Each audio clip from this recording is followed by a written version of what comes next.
Hi friends, இன்றைக்கி தேங்காய் பால் முறுக்கு எப்படி செய்கிறதுன்னு பார்க்க போகிறோம். வாங்க பார்க்கலாம். நம்ம அரைச்சி வச்சுருக்க பச்சரிசி மாவுலையே இந்த முறுக்கு செஞ்சிடலாம். எப்படி செய்யலான்னு பார்க்கலாம். 200 கிராம் உளுந்து எடுத்திருக்கேன். அதை பச்சை வாசனை போகிற வரைக்கும் நல்லா வறுத்துருங்க. ரொம்ப செவக்க விட வேண்டாம். இந்த மாதிரி வறுத்துக்கோங்க. அதை மிக்சியில் போட்டு நல்லா அரைச்சிக்கோங்க.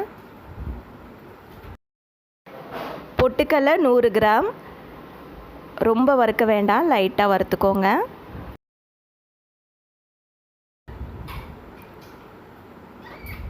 இப்போ இதை அரைச்சிக்கலாம். இது ரெண்டையும் அரைச்சி வச்சுக்கோங்க. இப்போது 1 கிலோ பச்சரிசி மாவு போடுறேன். அதை நல்லா ஜலிச்சிருங்க. இது மாதிரி நல்லா சலிச்சு எடுத்துக்கோங்க. இப்போ உளுந்த இதில் போட்டு அதையும் நல்லா சலிச்சு எடுத்துக்கோங்க.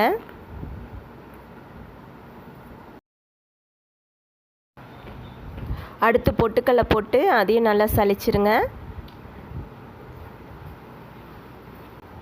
மாவு சலிக்கிற சல்லடையில் ஜலிச்சாதான் நல்லா நைஸாக கிடைக்கும். அதனால் அந்த இதில் நல்லா ஜலிச்சிருங்க. நல்லா சலிச்சாச்சு. இப்போது 1 ஸ்பூன் எள்ளு சேர்த்துக்கோங்க. பெருங்காயம் 1 ஸ்பூன் போட்டுக்கிறேன். பெருங்காயம் டேஸ்ட் பிடிக்கலன்னா 1/2 ஸ்பூன் கூட சேர்த்துக்கோங்க. உப்பு 1/2 ஸ்பூன் சேர்க்குறேன். அதில் லைட்டாக தண்ணி ஊற்றி இது மாதிரி கலந்துட்டு அதில் சேர்த்துக்கோங்க. வெண்ணெய் ஒரு 3 ஸ்பூன் சேர்க்குறேன். இது மாதிரி லைட்டாக உருக்கிட்டு சேர்த்துக்கோங்க. இப்போ இது எல்லாம் ஒன்றா சேர்த்து கலந்துருங்க. எல்லா மாவுலேயும் நல்லா கலந்துருங்க. இது மாதிரி அழுத்தி பிடிக்கும்போது மாவு சேர்ந்து வரணும். அந்த மாதிரி நல்லா கலந்துருங்க. இப்போது ஒரு தேங்காய் எடுத்து அதில் இது மாதிரி பால் புழிஞ்சு வச்சுருக்கேன்.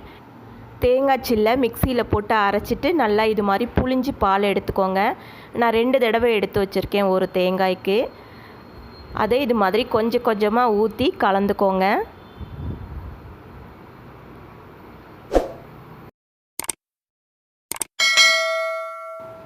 ரெண்டாவது தடவை எடுத்த பால் இதையும் நல்லா சேர்த்து கலந்துருங்க.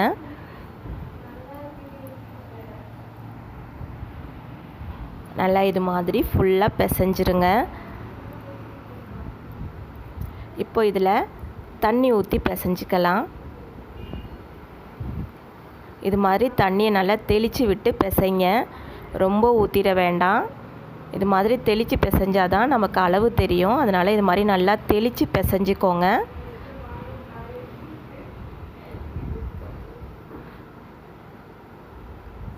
ரொம்ப இறுக்கமாக பிசைஞ்சிக்க வேண்டாம். நல்லா சாஃப்டாக பிசைஞ்சிக்கலாம். அப்போ தான் முறுக்கு புளியும் போது நமக்கு சிரமம் இல்லாமல் இருக்கும். அவ்வளோதான், நல்லா பிசைஞ்சாச்சு. இந்த மாதிரி நல்லா சாஃப்டாக பிசைஞ்சு வச்சுக்கோங்க. இப்போ இதில் எண்ணெய் சுட வச்சு ஊற்றிக்கலாம். முறுக்கு சுடுறதுக்கே எண்ணெய் காய வைப்போம் இல்லையா, அதில் ஒரு கரண்டி எடுத்து ஊற்றிக்கோங்க. இது மாதிரி நல்லா சாஃப்டாக பிசைஞ்சிட்டு ஒரு குழிக்கரண்டி அளவுக்கு எண்ணெய் எடுத்து நல்லா சூடாக அதில் ஊற்றிடுங்க. அப்போ தான் நல்லா மொறுமொறுப்பாக இருக்கும். அதையும் நல்லா இது மாதிரி பிசைஞ்சிருங்க.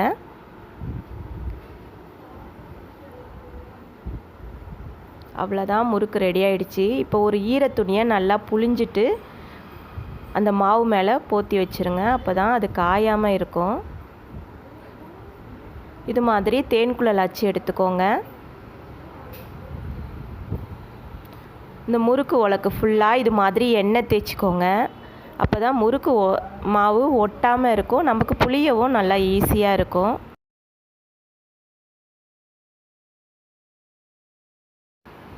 இது மாதிரி ஒரு குட்டி குட்டியாக பிளேட் எடுத்துக்கோங்க. அதுலேயும் நல்லா எண்ணெய் தேய்ச்சி வச்சுருங்க. இப்போ இதில் தான் முறுக்கு சுற்ற போகிறோம். முறுக்கு மாவை நல்லா இது மாதிரி கையிலேயே நல்லா உருட்டிக்கோங்க. முறுக்கு உலக்கில் வச்சுட்டு இப்போ நம்ம முறுக்கு புழிஞ்சிக்கலாம். உங்களுக்கு எந்த அளவு வேணுமோ அந்த அளவு புழிஞ்சிக்கோங்க. இந்த மாதிரி புழிஞ்சிட்டு அந்த கடைசியாக இருக்கிற இதை நல்லா இது மாதிரி அமுத்தி விட்டுருங்க. இது மாதிரி எல்லா தட்டுலேயும் புழிஞ்சு வச்சுக்கிட்டிங்கன்னா எண்ணெய் காஞ்ச உடனே நம்ம டக்குன்னு எடுத்து போடுறதுக்கு ஈஸியாக இருக்கும். நான் 3 தட்டில் புழிஞ்சு வச்சுக்கிட்டேன். இப்போ உங்களுக்கு இதில் புழிஞ்சு போட வரலைன்னா நீங்கள் கரண்டியில் கூட புழிஞ்சு போட்டுக்கலாம். ஃபஸ்ட்டு முறுக்கு ட்ரை பண்ணுறவங்க இந்த மாதிரி கரண்டியில் எண்ணெய் தடவிட்டு அதில் புழிஞ்சு விட்டுக்கோங்க. இது மாதிரி புழிஞ்சு விட்டுட்டு நீங்கள் எண்ணெயில் போட்டுக்கலாம். ரொம்ப ஈஸியாக இருக்கும். இப்போது தட்டில் புழிஞ்சு வச்சதை போடுறேன். நல்லா இது மாதிரி வேகட்டும். அதுக்கப்புறம் திருப்பி விட்டுக்கலாம். மேலே இது மாதிரி சலசலப்பு அடங்கினோன்னே திருப்பி விட்டுக்கோங்க.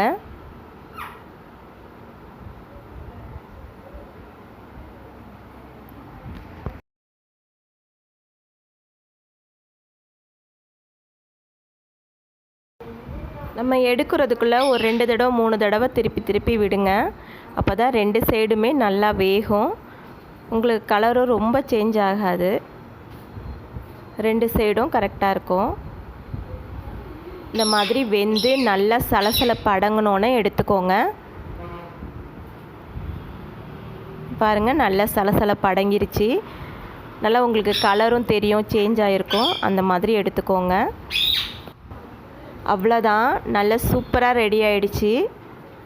நீங்களும் இதே மாதிரி செஞ்சு பார்த்துட்டு எப்படி வந்ததுன்னு கமெண்ட் பண்ணுங்கள். நம்ம சேனலை இது வரைக்கும் சப்ஸ்கிரைப் பண்ணாட்டினா சப்ஸ்கிரைப் பண்ணி வச்சுக்கோங்க. தேங்க்யூ.